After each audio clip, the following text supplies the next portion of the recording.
Welcome to the AI Lab Unfiltered podcast. I am Drew Veach, joined by Pete Taryn. Give a bow. Thank you. We are in the beautiful Studio Jefferson in Grand Rapids, Michigan. And I want to give a big shout out. A lot of people ask us how we get our podcast done because clearly it's bigger and more than just Pete and I. We use Think Tank Thought Leadership in Grand Rapids. Great team of people. They help us with production, with distribution. They really help us get it out there. So big shout out to Think Tank. If you're looking to do a podcast, use Think Tank. For sure. This studio is amazing. Shameless plug. And people that know us know that there's no way we could pull this off on our own. So we need a lot of help. So thank you, Studio Jefferson and Thought Leadership and all that. Think Tank. Exactly. And we have a really fun guest today. I am super excited about this. We have Mr. Walter Ward III, CEO and co-founder of TiiCKER. That's TiiCKER with two eyes, just like Pete, two eyes. Walt, how you doing, man? I'm doing pretty good. Happy to be here. Happy to be part of this conversation. And, excuse the sterile background. I'm traveling, so that's why. And you are where are you at right now? I live in Atlanta, but I'm in Memphis right now. You're in Memphis. Yeah. So from Detroit, So Walt, tell me about TiiCKER. Tell me about what you do. I know you have a pretty extensive history and career path that goes into a lot of digital strategy. You're in brand marketing, Fintech, which is amazing. That's a whole nother genre that I am vaguely familiar with, I would say. Tell me more about TiiCKER. Tell me about what it does, what you do with it. Yeah, so TiiCKER at the highest level is a fintech, edutech, investech platform that is built around one simple premise. And that is, if you own a company, which a third of Americans do via owning stock, it should feel like you own the company. So you should get benefits for that ownership. You should get perks, if you will, for being an owner of that company. And the way that looks tactically, like on our platform, is someone would come to the platform, either the web or the app. They create an account. They would log their, connect their brokerage account to the platform. In the background, we're going to look at their holdings. We're going to see, hey, you own a company called Lionsgate that happens to own the entertainment platform Stars. So because you own Lionsgate, 50 shares for 2 weeks or more, you should get half off of the Stars app. Or you own Dolphin Entertainment, you own 50 shares, you've had it for 2 weeks or more, you should get a free pint of Häagen-Dazs. So there's all sorts of that's really the ethos of what TiiCKER is. We're taking it up a notch in TiiCKER 3.0. We're adding a gamification element. So it's going to be more about points and perks, like more of a loyalty platform. And it's testing now, a new AI engine that allows verification outside of connecting your brokerage, just by taking a picture of your statement. Oh, that's cool. Interesting. So, yeah. I love that idea. I was poking around the site, prepping for this because I wasn't familiar until we knew we were going to have you on, and I just thought, what a great idea! Like, yeah, you should get. I mean, yeah, you're getting a return on your investment, hopefully. But also to feel like, I think it just makes you. Are people that are doing it, are they feeling like they're more connected to that company that they're investing in? Like, are users reporting that? Because I think that's just a really cool way to just get feel more connected.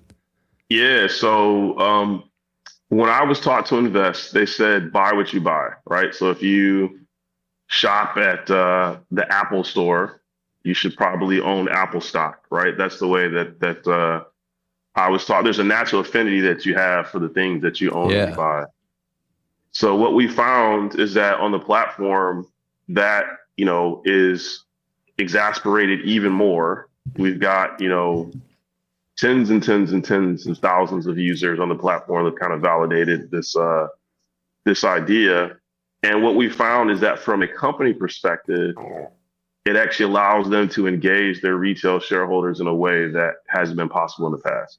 So without nerding out too much, and you tell me if this is, most companies, pretty much all companies that are publicly traded, that have institutional shareholders like the BlackRocks of the world, and then they have the everyday person that owns it.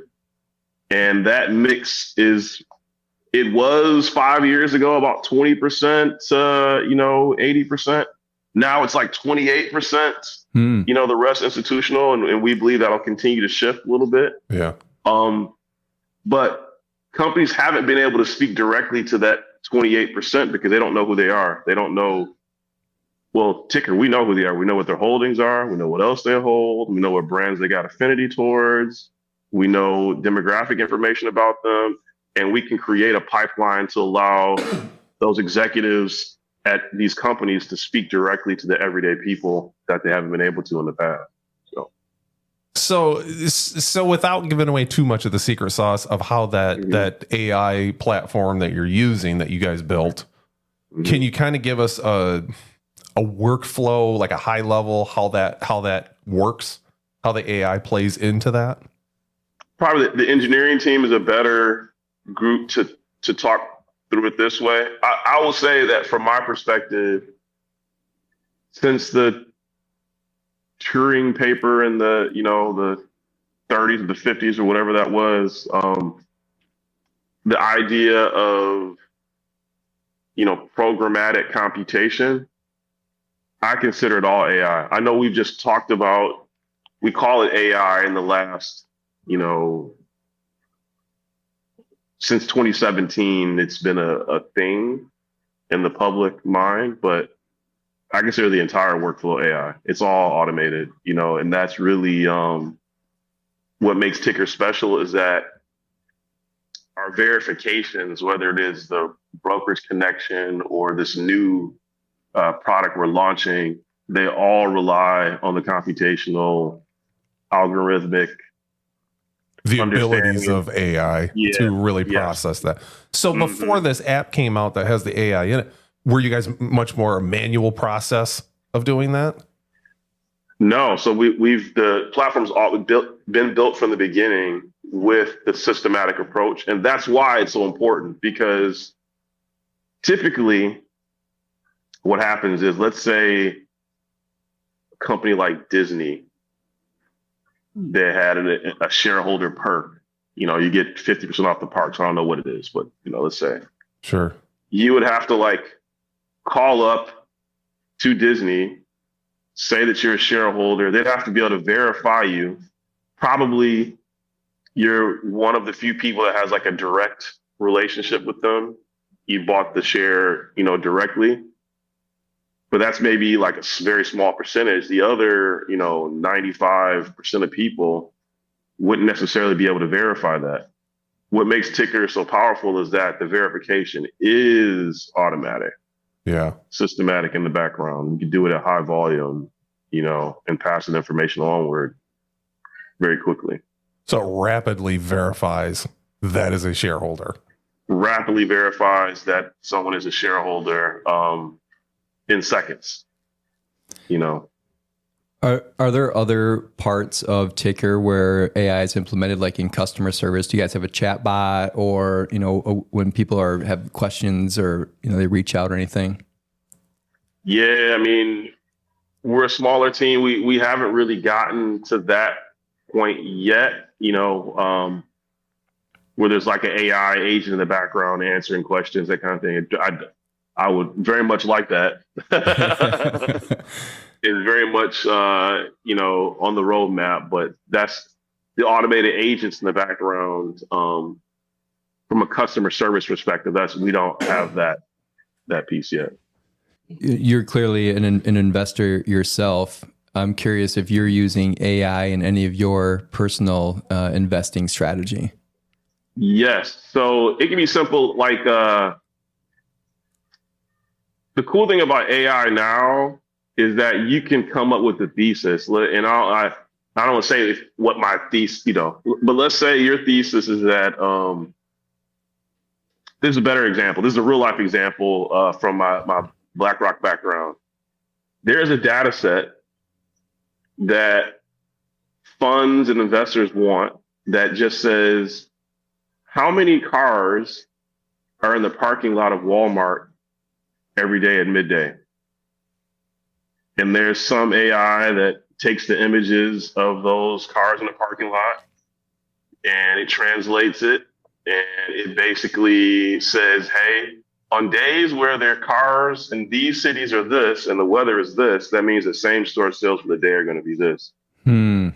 That's something that you could not do without AI, without algorithmic computational computing. And there are people that the beautiful thing about AI is that I can get that data set myself now and figure it out on my MacBook, Before that, you would have had the actual TiiCKER, like the little thing in your hand where you like click it every time, like counting the cars in the parking lot. Yeah, exactly. And you'd have to be at every store doing that. You know what I mean? But now if I can get my hands on the data set, I know what the prices have been the last 75 years. You know what I mean? Like it's just regression and asking the AI to do some analysis and to tell you something. Man, that's brilliant. Yeah, it is. We need to have him talk with Graham. One of our other podcast guests does a lot with satellite imagery. We could get you all kinds of satellite data connected with Graham. Yeah, lasers too. He could tell you where every car is everywhere. So yeah. So go ahead. So when you're dealing with shareholder information and financial information like this, what kind of compliance is there that you guys have to adhere to? I got to imagine there's some sort of regulations and compliance that goes into that. There is, and there's also regulation around what data you can share, that kind of thing. So we have a partnership with the compliant partners. I'll say it that way. So like we don't actually hold any data. We don't have anyone's financial data, anything like that. We don't hold that. So we have integration partners, and we use like the Plaids of the world to make those connections so that we don't have to, the onus is not on us to, we don't have to follow the rules that you're not breaching any kind of compliance and getting trapped with all the info. It's kind of like the HIPAA info of the fintech world. You don't want to touch it if you don't have to. Right. That makes sense. Every once in a while, we look like we're both going to say something at the same time. And I asked about, how you're using AI for investing. What other ways are you personally using AI, or how often are you a daily, Chat GPT user, or, kind of where are you at with your use of AI in your personal life? I'm a multiple times daily. I have several AI agents. I've got one called Coach. And Coach helps me set my daily planning. Coach helps me think through things like my year plan for TiiCKER. My personal plan is thinking about how all that's harmonizing together. And I've trained Coach to ask specific questions of me daily, to help me think through that and kind of make sure that I'm being very tactical in how I'm executing. I've got another one that I call the Archivist. And the Archivist is the research assistant. And, it's set up to whenever I ask a question about research, it's always going to go back and look at not just the history of it, but the implications for today and the future, and try to anticipate why I'm asking it based on my previous history. Now, I use ChatGPT multiple times a day.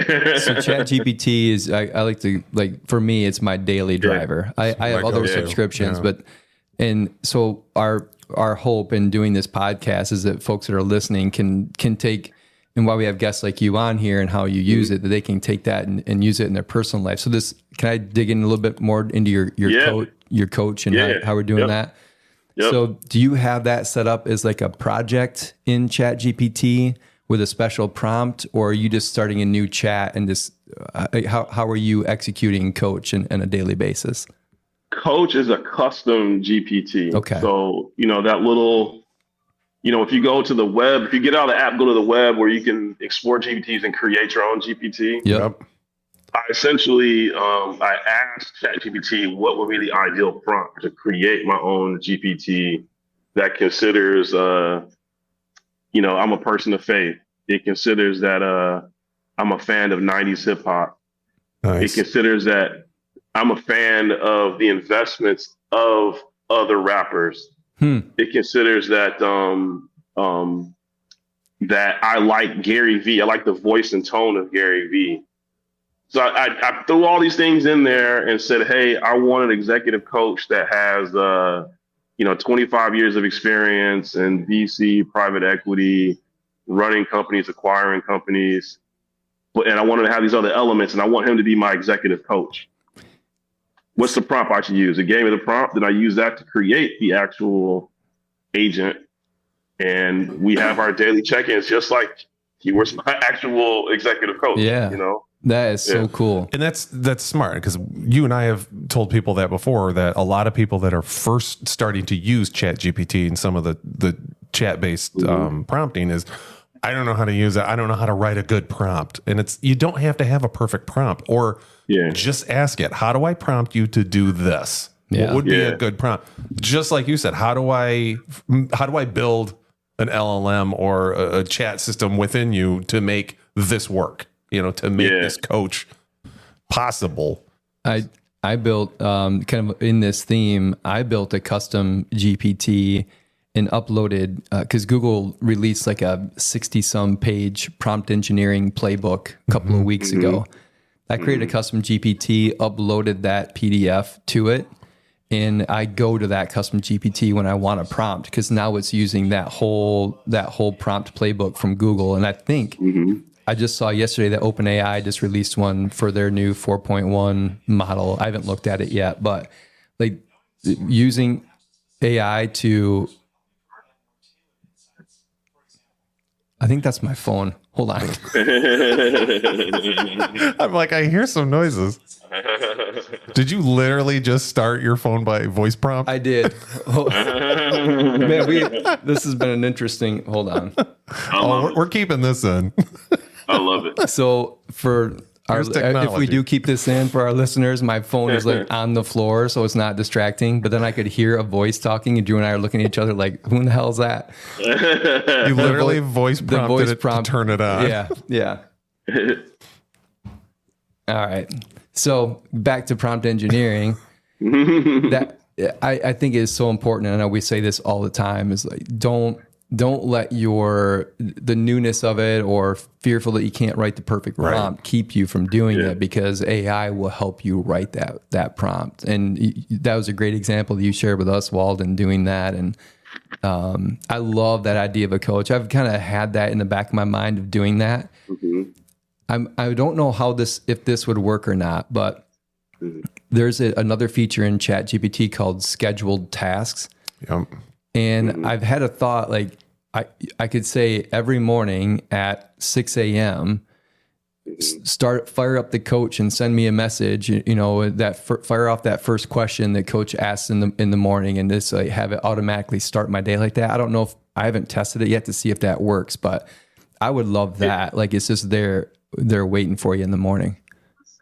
You can do that. And then even if, let's say, your schedule is more, rocking and rolling, when you click in it, you can actually say, give coach options to get my day started. So like for me, he may say, what's my morning mindset primer? Or give me some motivation rooted in purpose and faith. But they're like a couple of questions that you can have already loaded in. Yeah. And I'll say too, man, like, my perspective is when people ask about, how to create prompts, I'm much more of a pragmatist in this. And, think about this as I'm looking to expand the TiiCKER team. And, this was the mindset that I had when I was at BlackRock. Hey, if you're going to be a part of the team, you got to be a student of the markets, and you got to be a student of technology, and AI. Like, that onus has to be on you. So what does that mean? Go subscribe to the newsletters that talk about the markets. Go subscribe, to the blogs or the Instagram, accounts that talk about AI. Put that into your feed so that it's always in front of you, so that it provokes you to think about this stuff in a different way. But if you just sit back, watch the world, and you're not proactively doing anything to learn about the markets or AI, good luck. Right. Yeah. Right. It's such a great approach. And I think, again, for folks who are trying to get into AI, there's email subscriptions that you can get. Like, I've got 3 of them that pop in my inbox every morning. That's how I start my day. And before I start working, I'll read through these 3 emails, and they're just a couple minutes a piece. But it keeps me up to date on exactly what is happening. And I always say it's like my soap opera. This is there's always some kind of drama in AI. Like, this company just released a new model, or there's a shakeup in leadership at OpenAI or whatever. Like, it's all fascinating. But you've got to put it in front of you. To your point, Walt, you've got to just expose yourself to it and force it into the forefront for you, so that you're seeing it all the time. And I would say it's like drinking from a fire hose too. Absolutely. Because a lot of the newsletters that I get, it's like 1,000 things and I only understand about 5 of them. But to see it, and then, like you said, kind of force it, because it's still exciting to me to kind of understand some of the stuff on an engineering level of some of the stuff that I'm reading. But there's just so much that's out there. Like you said, there's a lot of drama between these companies. It's just such a race right now. Yeah. To build. Yeah.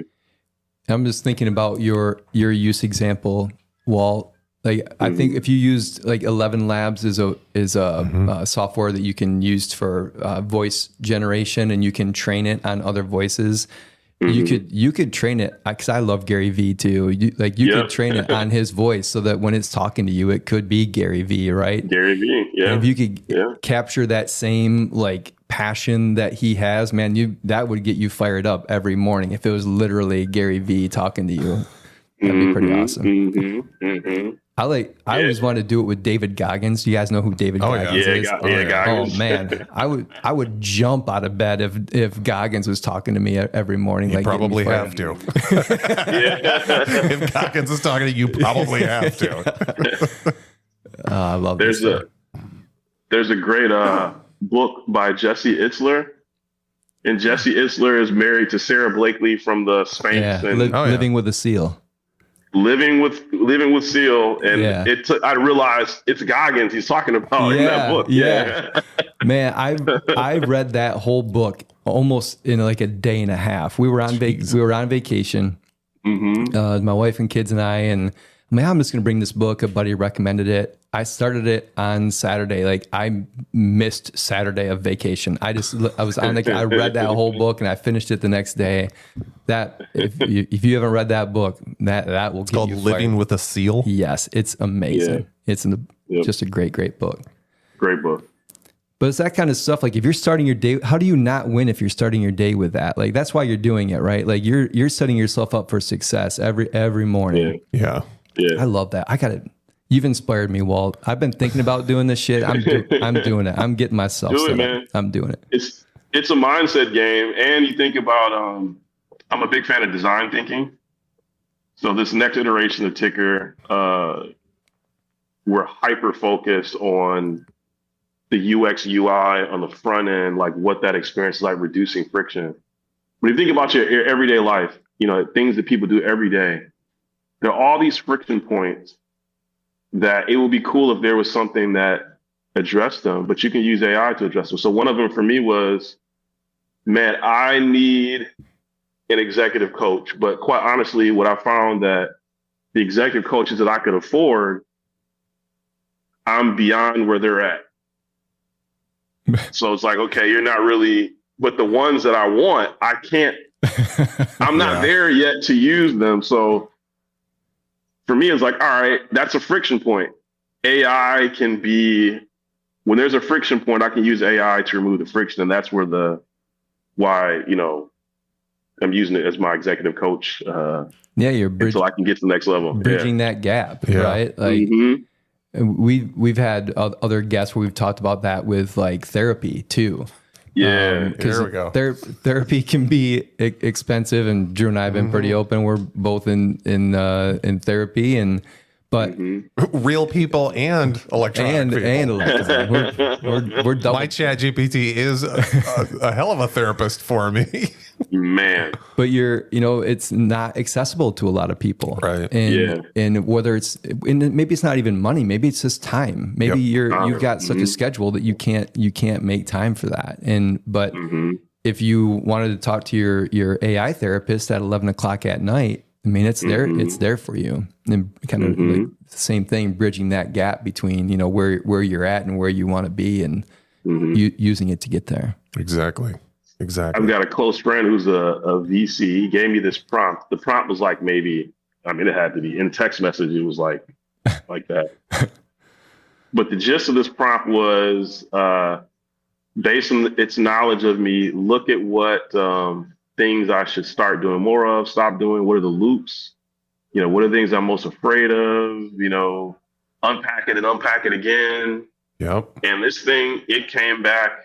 Like I was shocked. It actually frightened me that it knew me that well. I was like, man, what world do we live in now? What's going on? Yeah. And it's only getting better. That's the scary but exciting part about it is, and I say this all the time. Our listeners are going to be like, yep, you say this every episode. But this is the worst AI is going to be is how it is today. Tomorrow, it's even better. It's even better. It just keeps growing. And that to me is just mind-boggling. There were a lot of those kind of prompts, Walt, that came out when OpenAI released their I think it's total memory feature, where now it indexes every chat you ever it's not just the one chat you're in. You can ask it to, about all your chats. And there were a lot of cool prompts that came out after that, just like the one that you mentioned. The one that stuck out to me is, what are my blind spots? Yeah. And it's just using AI as a thought partner. Like even your closest friends might not tell you the things that you really need to hear, but AI doesn't care. It'll tell you. It's not afraid of hurting your feelings. It'll just tell you straight up. So, I mean, you've got this unbiased coach. I'm going to keep going back to coach because I just love, I've never really thought about it, using it in those terms. It's a great way to frame it. Yeah, absolutely. It's a great way to frame it. But, no bias, never gets tired, never unavailable. Well, I guess the network can go down. Everyone, as experienced today in the studio, technology doesn't always work the way you want it to. But just really using it to grow yourself and augment you and get you to where you want to be. It's awesome.